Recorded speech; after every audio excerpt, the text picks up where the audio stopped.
A cozy slice of life progression fantasy with a chicken martial artist about farming.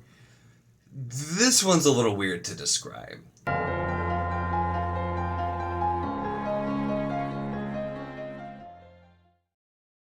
Hello and welcome to my channel. In this video I'm going to be talking about Beware of Chicken by CasualFarmer, which is the first volume in this series, which, like I said, is kind of a cozy slice of life progression fantasy.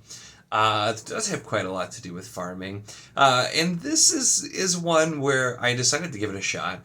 It was recommended to me by Spyro in Discord. And I know he's super into progression fantasy. I'm usually not super into progression fantasy or like lit RPG, that type of thing. But I've dabbled a little bit, and I decided to give this one a try just because something kind of light is what I was in the mood for. And so decided to give this one a listen. It is narrated by Travis Baldree. I did do the audio for this, and I've actually never listened to anything by Travis Baldree, so I figured this was a good excuse because I've heard really great things about him as a narrator, and he was very good and had a good time with this. But this is kind of an odd one, but the base plot is somebody like from our world wakes up in the body of somebody who had just recently like technically died, and wakes up in the body of somebody who is like a lowly initiate of some group of cultivators, which are people who can use chi as magic. And he decides that he's just going to figure out where like the most in the middle of nowhere place where there aren't any of the other cultivators places. He's just going to set up a farm, and he's just going to live the quiet life. And, normally you'd have like, oh, he's just going to live the quiet life, and then all kinds of things happen. And things happen, but the way that they happen is in a really fun and satisfying way. Because in a way, for like the main character, it's almost like a reverse progression fantasy. Because he's the person who's like more overpowered than he realizes, going into a place where like everybody's super weak, or where he's actually strong, once again not really realizing it, sets up his farm and is able to solve most problems very easily without even kind of realizing that it's not normal.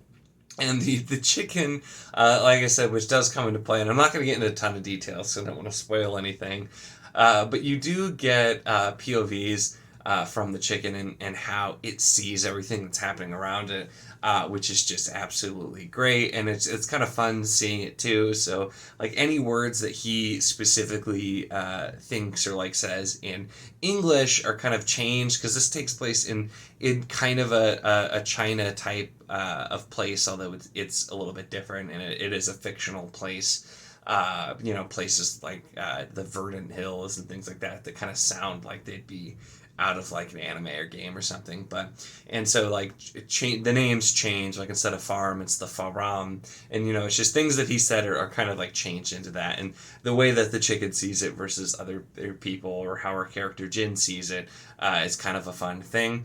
But so we do get to see some other people, including, yes, our chicken, whose name is Big D, or as he sees it, Bidi, going through progression as well. And so the times that we get fight scenes are very creative and very fun, and a lot of it really is just more so kind of slice of life. Our character Jin, who just wants to set up his farm, figure out how to do all of these different things, and just kind of live his normal life. And so it really does have a nice balance of still adding some other stuff, keeping it interesting, while at the same time really just kind of being that light slice of life thing. It's one of those things, if you would have asked me a while back if I wanted to read something slice of life, it would have been like, no, it does not sound like my thing. But I have grown to kind of like it, because there's been a few authors that I've read who just have done those kinds of elements very, very well, including Robin Hobb, who has some really great passages with that kind of thing, and Andrew D. Meredith, who has some passages in some of his books that really have that feel. And sometimes it's just kind of nice, a light thing, and this really did it. I've been kind of slow in my reading and not getting through a whole lot, and this was just kind of a nice thing. And the first one, at least, is pretty quick to get through as well. I got through like half of it in a day, because I was just listening to the audio day while I was doing some other stuff. So it's pretty quick to get through, just very light, and like I said, it's very creative with the setup, and there's definitely humor in here, but it's not so much like a straight comedy as just like a lighthearted, fun tale through this. If you're looking for something a little different or a little light, or if you're into kind of progression fantasy and want to see something that's kind of different, kind of the opposite, instead of like the weak character trying to level up, it's the person who's already leveled up and is just trying to go the opposite way and just live the simple life. I think it's creative enough so that if you read a lot of that stuff and are into it, it's going to be something that you will probably like, the juxtaposition. But even if you're not super into progression fantasy, this doesn't present in the same way as a lot do, because of the fact that we're not doing that kind of normal thing where it's the character trying to level up and move forward and defeat some big boss. This is where we're really going the opposite way, and I had a lot of fun with it. It was really enjoyable. I just had a good time with this.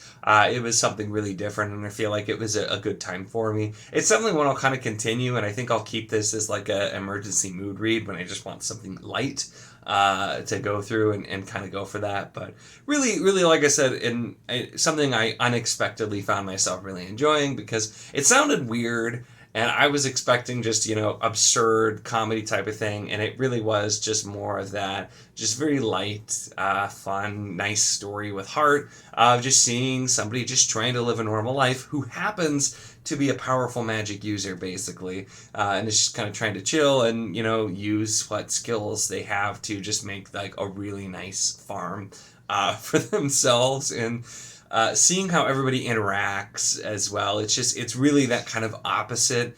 And so I feel like that helped for me, because like I said, I'm not super big on a lot of progression fantasy. It's an area I haven't read a ton of, but I haven't been a huge fan of all of it. But you kind of, since we're not so focused on like the leveling up and the improving, there's still some of those elements, like I said, because there are other people or animals that are going through that, which I think is a little bit more of an interesting way with how it's handled. But you get to still have some of those elements while just telling the story and not doing all of the normal kind of expected stuff. So this was a really fun time going through. Definitely let me know if you've read this or if you have similar things based on this that you think I would like. This definitely has me, especially after listening to Travis Baldree and listening to something like this. I've been so nervous to try Legends and Lattes because I was afraid it wasn't going to be something I would enjoy. But I think at this point I'm like, I do kind of like these light things when I'm in the mood for it. So I'll definitely give that a shot to try his own book with it as well. And so we'll definitely get there. But yeah, let me know your thoughts on this. Like I said, it was something really different, but I had a really good time with it. That is really my thoughts on Beware of Chicken. Like I said, let me know your thoughts in the comments, and make sure to give the video a like if you enjoyed it. Check the link in the description, as always, for the Wizardly Duo Discord if you want to chat books, whether this book, other books, any books, really anything at all. It is a lot of fun, and we'd love to have you. And of course, if you enjoy my content, make sure to subscribe.